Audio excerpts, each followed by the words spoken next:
Assalamualaikum warahmatullahi wabarakatuh. Jumpa lagi bersama saya Jufri Dula di Malut Pos Bacarita. Kali ini saya mengundang orang yang memang sudah sering kali saya undang di studio Malut Pos. Dia adalah Muksin Amrin. Selamat datang Bang Muksin. Selamat datang. Saya apa kabar? Baru hampir kurang lebih berapa bulan lagi ya baru datang di Malut Pos lagi nih. Alhamdulillah sehat. Alhamdulillah sehat, alhamdulillah. Beliau ini mantan Ketua Bawaslu Provinsi Maluku Utara dan saat ini beliau sudah berpartai. Artinya beliau sudah memilih jalan politik. Ini yang nanti kita mau ulas. Mengapa memilih jalan politik dari penyelenggara pemilu ke partai politik? Oke. Bang Muksin, tentu perbincangan kita pada siang hari ini berkaitan dengan terutama soal pemilu tahun 2024 dan juga jalan panjang Bang Muksin dari penyelenggara pemilu memilih untuk menjadi seorang politisi. Saya memulai dulu dengan pertanyaan, mengapa memilih menjadi politisi setelah dari penyelenggara pemilu? Iya, apa namanya, sesuatu yang politik itu kan tidak bisa dinilai sesuatu yang kotor kira-kira begitu. Bangsa ini kalau tidak ada politik akan carut marut. Itu satu. Yang kedua, kebetulan saya 10 tahun mengabdi di penyelenggara pemilu sebagai pertama anggota, kemudian ketua Bawaslu. Selama 2 periode. 2 periode di Bawaslu Provinsi. Di Bawaslu Provinsi menyelenggarakan atau paling tidak mengawasi rangkaian tahapan pemilu. Saya tahu betul seluk-beluk yang namanya penyelenggaraan pemilu. Kemudian dari sisi pengalaman yang saya geluti, karena kan penyelenggaraan pemilu itu di dalamnya ada arena politik begitu kira-kira. Karena kan menyelenggarakan pesta demokrasi atau disebut dengan demokrasi elektoral. Sehingga saya berpikir pasca dari Bawaslu ini saya mau kemana? Gitu. Pertama, ketika menjadi penyelenggara pemilu selama 10 tahun, maka yang mengurusi diri saya kan saya hanya bisa mengurusi diri saya dan bisa melayani keluarga dekat saya, kira-kira begitu. Karena hanya sebagai penyelenggara pemilu. Hanya sebagai penyelenggara pemilu. Tentu saya hanya bisa mengurusi diri dan mengurusi istri dan keluarga. Tidak bisa melayani masyarakat secara langsung. Dalam hal apa? Dalam hal konteks sosial, kemudian ekonomi, pendidikan, kesehatan, apalagi infrastruktur. Yang memang masyarakat masih butuh pengembangan infrastruktur secara merata di beberapa kabupaten kota. Salah satunya di wilayah Gani Barat dan Timur yang akses infrastrukturnya belum merata gitu.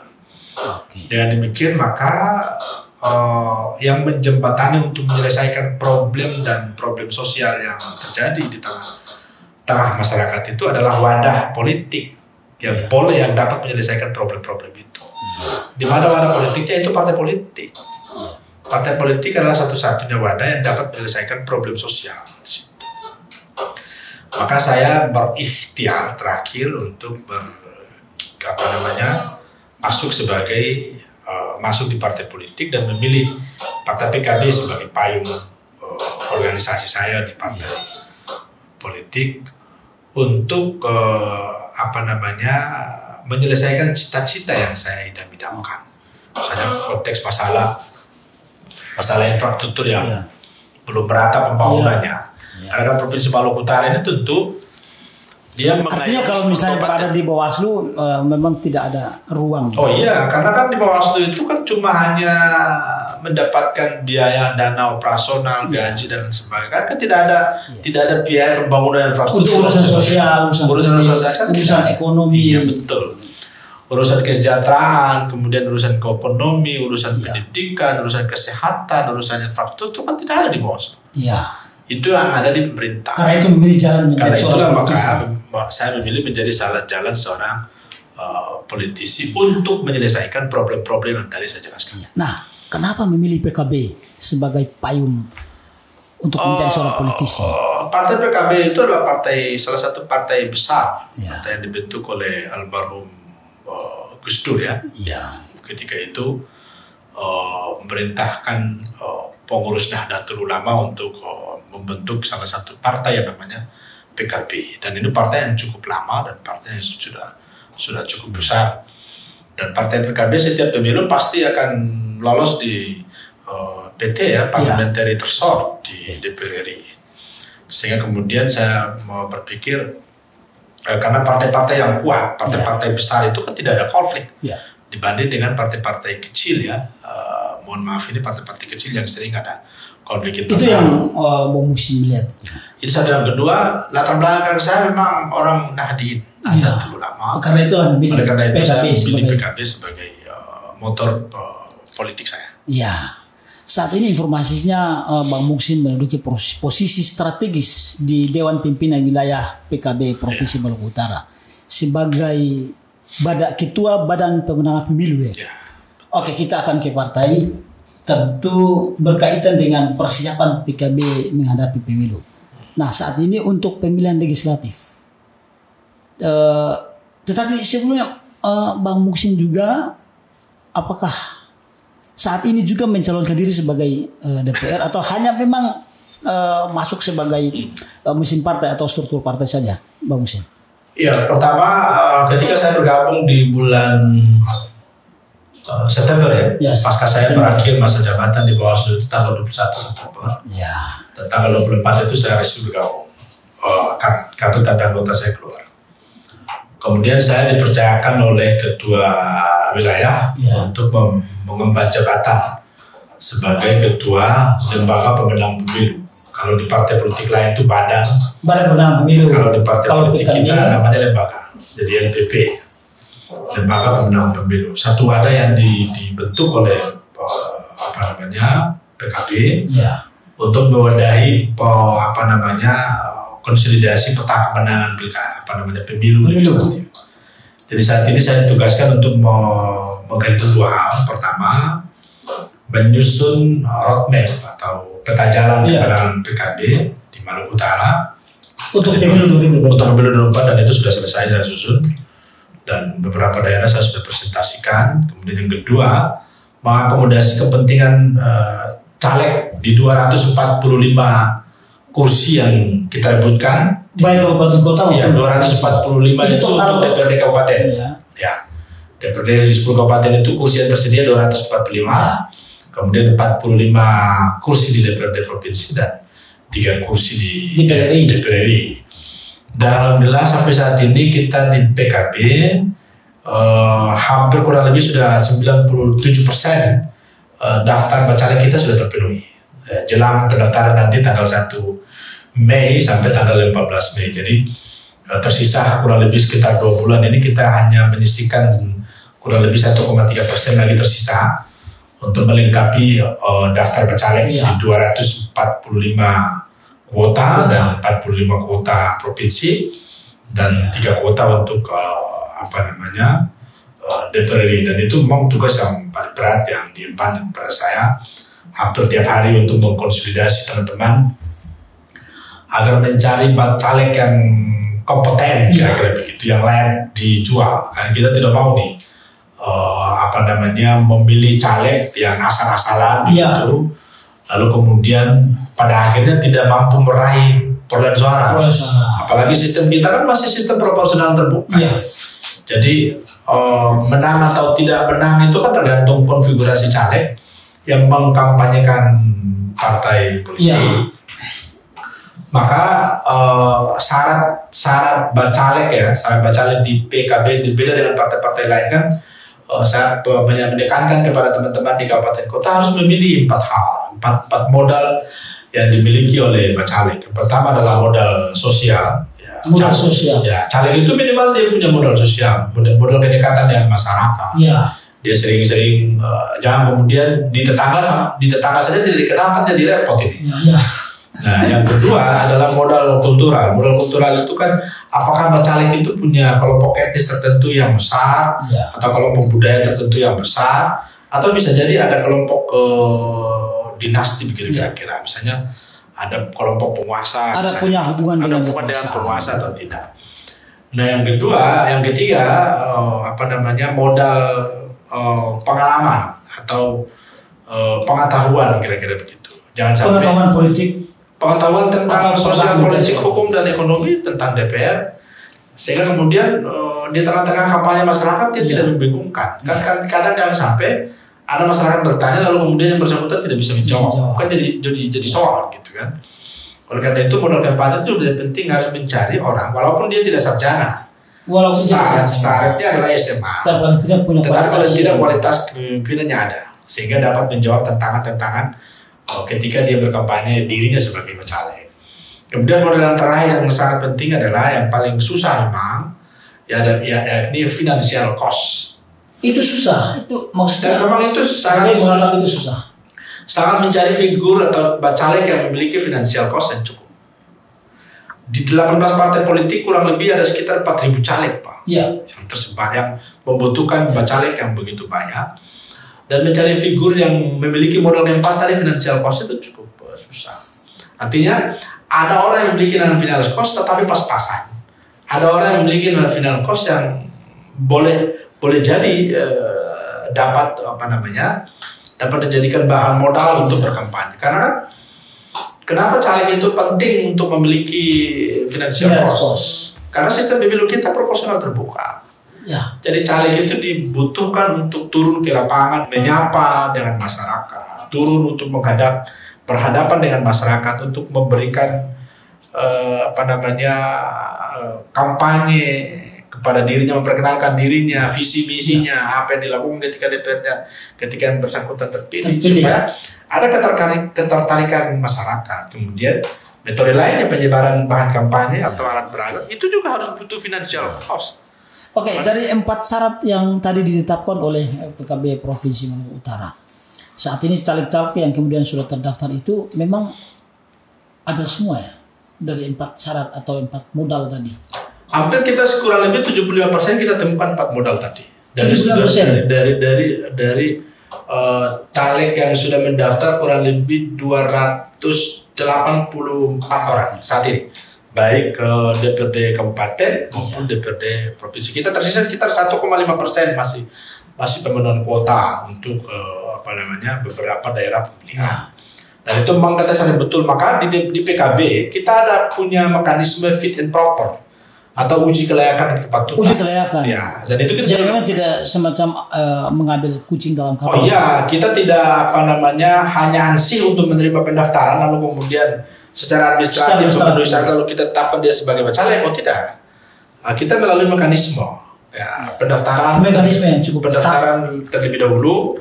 Dan itu berdasarkan peraturan partai, peraturan partai nomor 7 tahun 2002 tentang caleg, sehingga ada mekanisme fit and proper. Fit and proper test itu juga kita libatkan pihak luar sebagai tim penguji, yakni dari akademisi untuk mencari sebetulnya bobot dan kualitas caleg. Dan itu kita sudah lakukan di 7 kabupaten kota, tersisa 3 kabupaten kota lagi yang akan menjadwalkan uji kelayakan dan kepatutan bagi caleg untuk tadi mencari figur-figur yang kompeten agar kualitas bacalegnya bagus, konfigurasinya bagus, maka cita-cita kita meraih kursi itu juga bisa kita tercapai. Ya.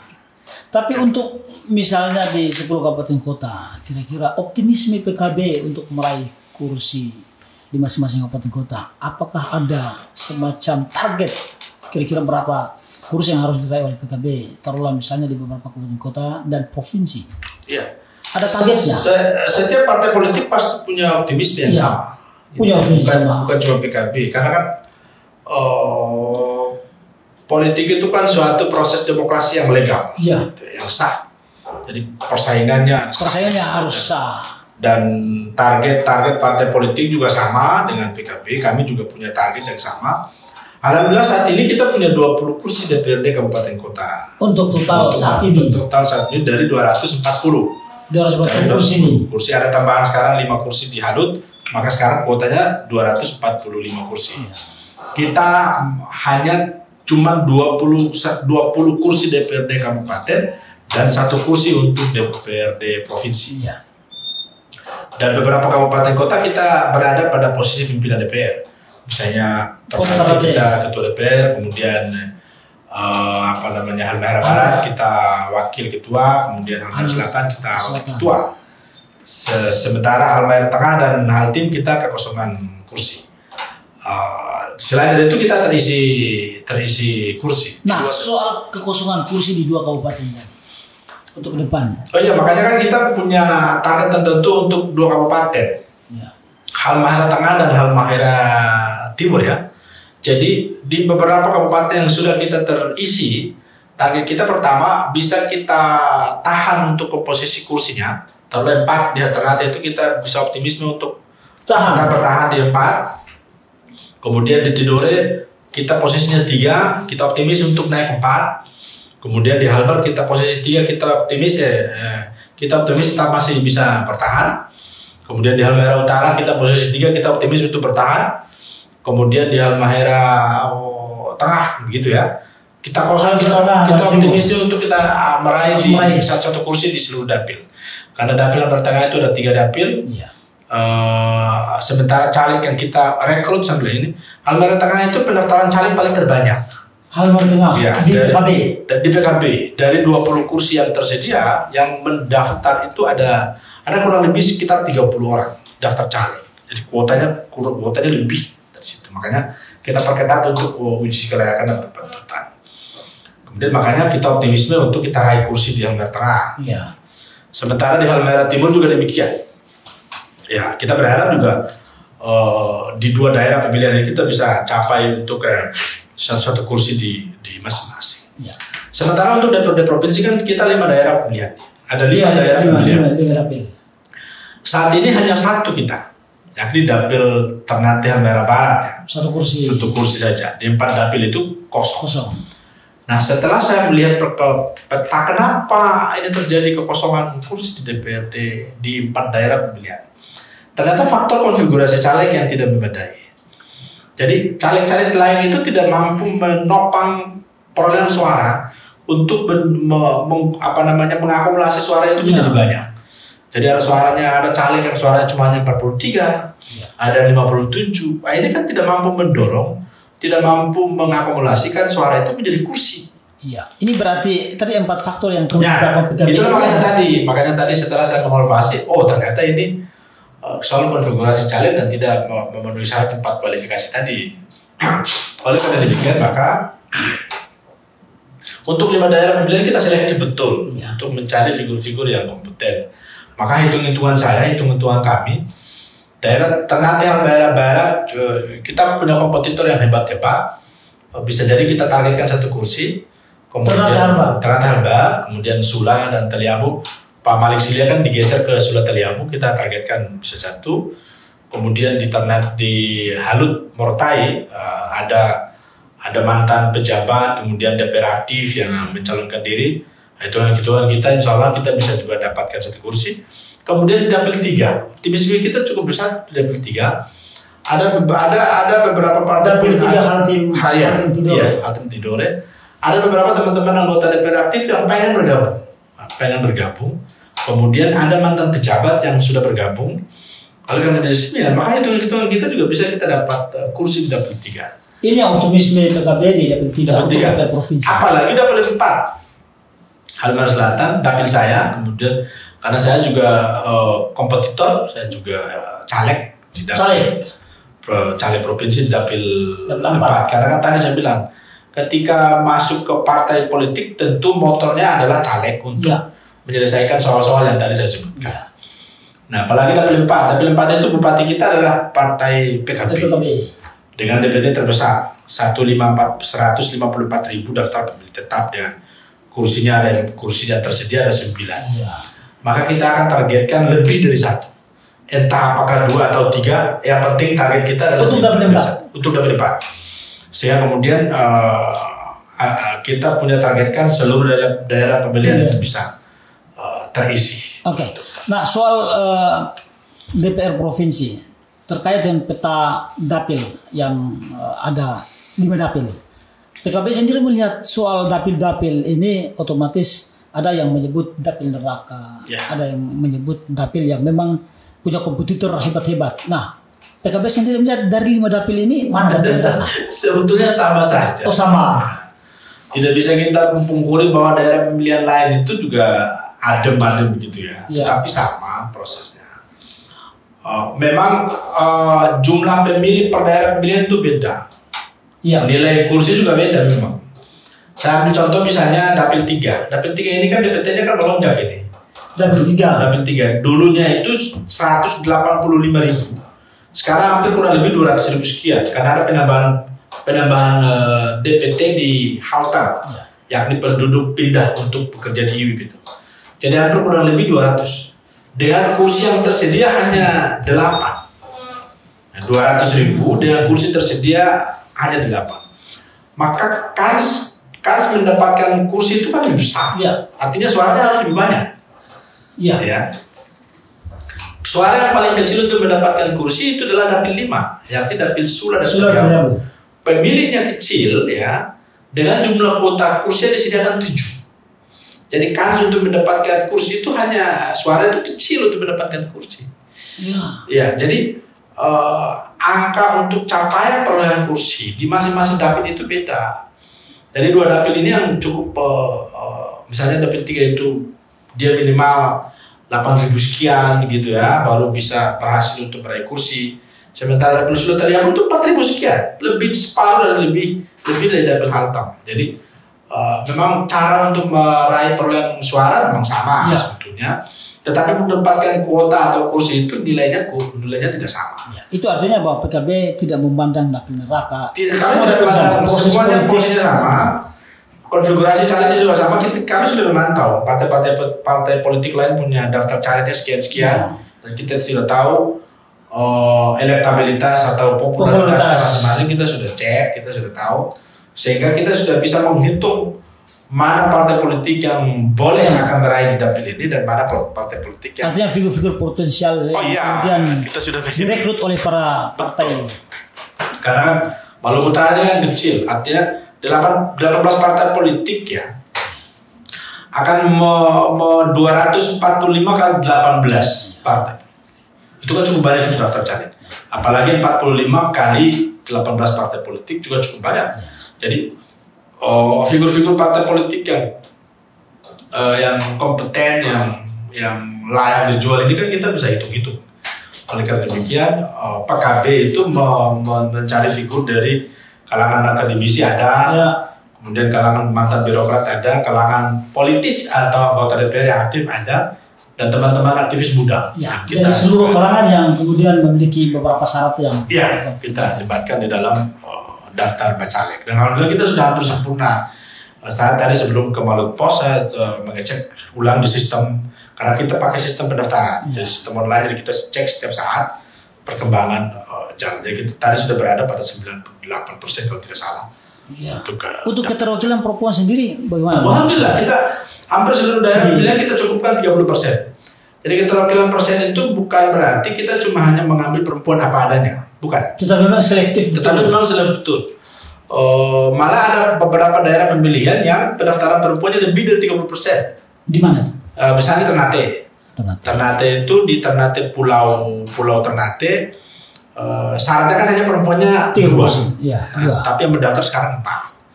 Kemudian di Halmahera Selatan berarti itu sudah melebihi 30%. Melebihi 30%. Jadi angka partisipatif untuk perempuan cukup banyak di PKB, dan kita optimisme untuk pengisian 30% perempuan di daerah di seluruh dapil bisa terisi. Nah, tadi soal PKB secara umum, Bang Muksi sendiri apakah optimis akan bisa duduki DPRD provinsi? Iya, tentu kan semua orang punya optimisme yang sama, gitu ya. Saya juga memiliki optimisme yang sama, dan ketika menghitung-hitung kenapa harus saya ikut bertarung sebagai anggota DPRD ke Provinsi Maluku Utara, dan daerah pemilihan yang dipilih adalah Halmahera Selatan, karena Halmahera Selatan adalah tempat kelahiran saya di daratan Gane Barat, gitu. Sehingga kemudian saya sudah tahu lah setiap pemilu ke pemilu bagaimana cara meraih suara, kemudian berapa suara harus mendapatkan kursi begitu. Dengan pengalaman 10 tahun, insya Allah saya bisa meraih perolehan suara yang maksimal dan bisa terpilih menjadi anggota DPD. Itu artinya bahwa soal kesiapan ini sudah vital. Sudah cukup siap. Sudah sangat siap. Yang pertama 10 tahun saya mengabdi kan tentu tidak ada orang yang tidak mengenal saya gitu kira-kira. Dari sisi popularitas. Dari sisi popularitas. Ya. Tetapi kan belum tentu dari sisi elektabilitas keterpilihan. Ya. Artinya orang cukup dikenali tetapi belum tentu orang itu dipilih gitu ya. Makanya sekarang saya lagi mengejar yang namanya elektabilitas. Kalau popularitas sudah cukup dikenal di kalangan masyarakat, tetapi saya harus mengejar yang namanya elektabilitas untuk keterpilihan masyarakat atau apalagi daratan Ghanaian Barat. Saya hitung-hitung sampai saat ini caleg yang orang Ghana hanya saya sendiri sampai saat ini dari seluruh partai politik. Untuk orang Ghana. Sampai saat ini orang itulah Ghana. Jadi ukuran optimisme Bang Muhsin. Oh ya karena 2 kali pemilu kan orang Ghana tidak mewakili DPRD provinsi sampai saat ini kan. 9 kursi itu hanya makin kayak Bacan dan Nobi sekitarnya. Tetapi orang Ghana Barat itu belum ada yang mewakili. Oleh karena itu saya optimisme ketika saya menghitung-hitung dan memantau-mantau perkembangan tidak ada orang Ghana yang maju untuk mewakili daratan Ghana. Sehingga bisa kita selesaikan masalah-masalah. Misalnya di Barat Utara, sampai sejauh ini kan tidak ada infrastruktur jalan yang padahal akses Ghana Barat Utara. Dia terputus sampai di Tokaka gitu ya. Tetapi ke Sambo, Moloku dan sampai di Batula itu kan jalan tidak ada sama sekali. Jadi orang Ternate itu harus ikut laut. Jadi kalau cuacanya buruk, apakah memang soal infrastruktur yang tidak lengkap masih kurang? Apakah itu karena memang tanggung jawab legislatif ataukah memang pemerintah daerah? Oh iya kan legislatif itu punya tiga fungsi. Ya. Fungsi anggaran, fungsi budgeting kan, fungsi budgeting, fungsi pengawasan dan fungsi legislasi. Jadi kalau DPR tidak mengusulkan, dari mana orang bisa membangun jalan? Yang kedua, jalan itu memang diprioritaskan sudah cukup lama, tetapi tingkat pengawasannya kan lemah. Makanya tidak pernah selesai. Jadi orang ke Ternate, orang kemana-mana ikut laut. Kalau cuaca ombak dan sebagainya sudah tidak bisa kemana-mana. Kecuali matahari panas, baru dia bisa pakai kendaraan motor ke Hatigao, ke daerah tujuan, ke Sofifi. Ya. Nah, setelah DPR provinsi, untuk DPR RI sendiri saat ini PKB menyiapkan figur yang informasinya ketua PKB juga akan ikut. Karena begini, pemilu sebelumnya PKB berada pada urutan keempat. Pemenangan keempat dari 3 kursi. Kita punya suara waktu itu 62.000 sekian. Dari Nasdem 68.000. Jadi kita tersisa beberapa sekian 5.000 kita kira begitu. Dengan peta kekuatan itu maka kami bisa menghitung angka kemenangan kita ke depan, angka rakyat ke depan. Jadi 3 kursi yang tersedia, kita punya daftar caleg 3 orang yang kita sudah daftarkan, yakni 1 ketua wilayah PKB, dalam hal ini wakil wali kota Pak Jasri. Kemudian yang kedua adalah Pak Murad, anggota DPRD Tidur Kepulauan, dalam hal ini sebagai ketua DPC, dan keterwakilan perempuan yakni non-muslim. Non-muslim, Ibu Sherly, mewakili Halmahera Utara dari kalangan Kristen. Jadi PKB itu tidak menutup juga untuk non-muslim. Jadi PKB itu ada anggota DPR yang non-muslim, makanya kita punya caleg DPR RI itu ada non-muslim. Oleh karena demikian, dengan hitungan-hitungan kita punya kepala daerah di Halmahera Selatan dengan DPD terbesar di Halmahera Selatan, kita optimisme untuk kita bisa meraih 1 kursi DPR RI. Karena penekanan dari DPP, apapun alasannya, dengan metode, dengan cara agar kemudian kita melakukan konsolidasi serius begitu ya, khususnya di Halmahera Selatan, sehingga kita bisa mendapatkan 1 kursi. Maka tanggal 1 Mei Pak Wakil Wali Kota akan resmi mengundurkan diri sebagai jabatan Wakil Wali Kota, dan kami akan mendaftarkan beliau di Komisi Pemilihan Umum nanti di tanggal 1 Mei tahun 2023 yang akan datang. Wah, luar biasa. Nah, kita kembali ke pemilu, tetapi ini lebih agak bergeser karena memang soal pemilu sudah selesai. Kita ke pilkada. Ke depan di 2024 ada pemilihan gubernur, ada pemilihan bupati, wali kota dan lain-lain. Nah, figur yang kemudian disorot oleh PKB terkait dengan pilkada baik gubernur maupun bupati wali kota saat ini sudah mulai rancang ataukah memang belum ada sama sekali? Begini, pilkada ini kan nanti akan khusus ke gubernur. Oh ya, jadi kan pilkada ini kan nanti akan berjalan di bulan November. Ya, November 2023. Pendaftaran calon kepala daerah itu nanti akan di September 2024. Ya. Karena kan menunggu hasil pemilu dulu nih. Ya, menunggu hasil pemilu dulu baru bicara pilkada. Bagaimana kalau kita bicara pilkada kemudian tiba-tiba kita punya kursi tidak ada? Kan jadi lucu. Oleh karena demikian PKB saat ini masih konsen untuk mendapatkan meraih kursi DPRD provinsi dulu pada bulan Februari. Pasca itu nanti kita akan bicara. Tetapi kemudian PKB punya stok internal yang akan berpotensi untuk siap bertahap. Ya. Misalnya Bupati Halmahera Selatan adalah stok internal kita. Ya, untuk Halmahera Selatan, Bupati Halmahera Selatan yang bisa jadi akan berkompetisi menjadi calon gubernur. Bisa jadi. Tidak menutup kemungkinan. Kita tidak akan menutup kemungkinan bisa jadi peta ini akan berubah ketika PKB mendapatkan kursi yang maksimal. Gitu. Berarti tergantung kursi yang akan nanti. Ya, tergantung kursi hasil pemilu 2024. Jadi kalau kita mendapatkan kursi yang maksimal, kenapa tidak kita mengusung calon internal daripada ngapain kita mengusung orang lain yang kira-kira begitu. Apalagi ada figur kita yang saat ini lagi menduduki jabatan bupati dan daerah Halmahera Selatan adalah pemilih terbesar. Iya.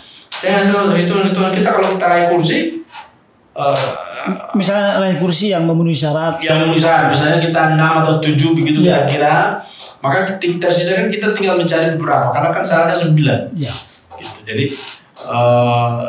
bisa kita mendorong internal kalau bupatinya bersedia. Jadi tidak menutup kemungkinan kita berada pada beliau. Tapi untuk hal lain kita mendorong eksternal kita belum bicara sampai saat itu. Ada wacana di luar, ada Bini Laos dan lain sebagainya. Tetapi PKB belum resmi untuk mengatakan demikian. Ya. Nanti pasca pemilu kita akan melihat perkembangan peta politik lanjutan. Ya. Nah. Soal figur, ya. Meskipun ada figur internal yang disiapkan oleh PKB, tetapi dengan posisi sebagai ketua Bapilu PKB pasti mungkin sejauh ini apakah ada yang sudah membangun komunikasi politik baik pilgub maupun pemilihan bupati wali kota, Bang Muksin? Kalau membangun komunikasi cerita, kemudian bersilaturahim itu sudah dilakukan oleh ketua DPW tersendiri, oleh beberapa misalnya Pak Bini Laos gitu ya yang sering membangun komunikasi silaturahim. Tapi figur-figur lain sampai saat ini belum untuk membangun komunikasi dengan PKB. Pilkada baik bupati maupun calon gubernur. Nah, karena mungkin petanya masih jauh nih, masih lama kira-kira. Mungkin selesai Lebaran atau menjelang tahapan akan bermulai bulan November begitu. Ya. Atau paling tidak Februari pasca itu orang sudah melihat peta hasil pemilu baru. Karena baru disitu akan range waktunya kan cuma 5 bulan nih. Ya.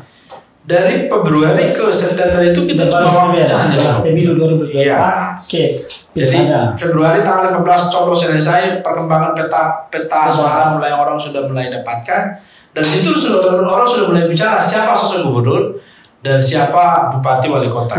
Wacananya akan hangat ketika selesai pemilu. Itu lebih hangat karena kursi yang digunakan orang sudah bisa tahu peta kursi. Kan. Jadi koalisi nanti kan karena kita pilkada serentak, pilkada serentak. Nah, dipastikan kan koalisi kita berbeda-beda. Ya.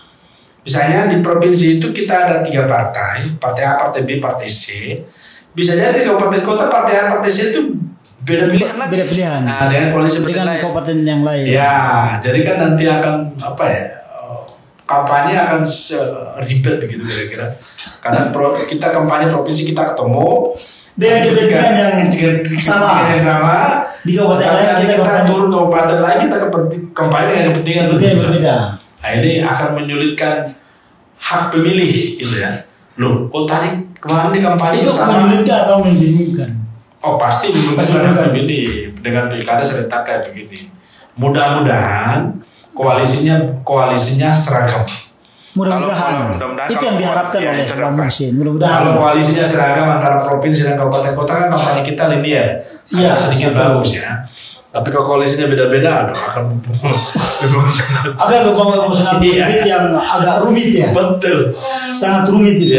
Kalau di sana kita bersama, di sini kita berbeda. Oke, terakhir Bang Muhsin, soal putusan pengadilan Negeri Jakarta Pusat tentang penundaan pemilu.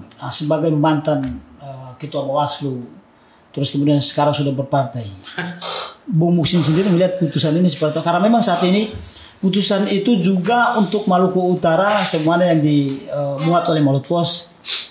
Bahkan mungkin beberapa pakar hukum menilai putusan pengadilan ini sangat tidak sesuai regulasi dan bahkan mungkin ada yang menabrak undang-undang yang lebih besar. Bang Lukas sendiri melihatnya seperti apa? Iya, karena memang saya mantan di Bawaslu, saya tahu betul kewenangan pengadilan negeri itu. Jadi putusan kemarin itu memang putusnya yang salah alamat, gitu ya. Putusan yang salah alamat. Tidak pada wilayah kompetensi pengadilan negeri. Sebab apa di dalam rejim pemilu, undang-undang pemilu itu sudah membagi kanal-kanal tugas masing-masing pengadilan. Gitu. Jadi di Undang-Undang 7 itu sudah membagi kewenangan pengadilan masing-masing. Ya. Misalnya pelanggaran tindak pidana pemilu itu kan kewenangan Bawaslu dan kewenangan pengadilan. Iya. Apabila ada upaya banding ya silakan banding. Tetapi kalau pelanggaran yang sifatnya sengketa, maka itu kewenangannya ada di Bawaslu dan PT UN. Kalau sengketa hasil ada di Mahkamah Konstitusi. Maka berkaitan dengan sengketa proses ini, sengketa proses hak partai politik, karena itu kan berakibat terhadap keputusan KPU mengakibatkan ada kerugian terhadap keputusan partai politik, maka dilakukan diuji di Bawaslu. Kalau di Bawaslu selesai menganggap kalah, maka selanjutnya akan dilakukan diuji pengadilan tinggi Tosanegara. Tetapi ini kok diujinya di pengadilan negeri dengan metode ujiannya adalah PMH, yakni pelanggaran pengujian melawan hukum gitu. Nah ini kan kasusnya adalah soal perdata. Kalau perdata itu kan sifatnya kan privat antara penggugat dan tergugat. Tapi putusan pengadilan negeri ini melibatkan semua pihak. Jadi efeknya berdampak terhadap seluruh partai politik dan masyarakat yang berkepentingan secara langsung dan menabrak konstitusi Undang-Undang Dasar 45 yang mengatur bahwa pemilu dilakukan 5 tahun sekali. Kalau putusan negeri menyatakan harus dimundurkan, berarti kan dia nabrak aturan nih, lewat dari 5 tahun. Makanya kemarin setelah putusan itu dia keluar, saya baca, kok aneh putusannya nih, ini salah alamat nih. Oleh karena demikian, putusan ini tidak dapat dilaksanakan. Tidak dapat dilaksanakan oleh KPU karena artinya KPU juga akan mengkaji dan melihat dan bisa jadi memang statement KPU akan melakukan upaya banding, gitu ya, statement KPU. Tetapi kan tidak bisa dilaksanakan ini putusan saat ini. Bagaimana bisa dilaksanakan? Tidak punya kewenangan untuk memutuskan soal itu. Apalagi putusannya menunda pemilu. Wah, ini sesuatu yang aneh. Jadi putusan salah alamat dan wajib Komisi Yudisial harus memeriksa hakim bertiga itu untuk memeriksa perkara ini. Jangan-jangan saya malah memikirkan ada dua hal. Apakah hakimnya tidak tahu betul soal pemilu, tidak paham hukum pemilu, ataukah hakim ini ditekan oleh pihak-pihak tertentu yang menginginkan pemilu ditunda? Jadi dua hal itu. Makanya Komisi Yudisial harus mampu memeriksa ketiga hakim ini, mengkoreksi betul. Bila perlu kalau memang melanggar itu bisa jadi pecat nih hakimnya, karena membuat putusan yang kontroversial beberapa hari ini soal pemilu. Oke, pertanyaan terakhir menjadi perbincangan kita yang terakhir. Saya ucapkan terima kasih sudah meluangkan waktu menghadiri undangan kami untuk podcast ini. Saya kira cukup. Terima kasih. Assalamualaikum warahmatullahi wabarakatuh.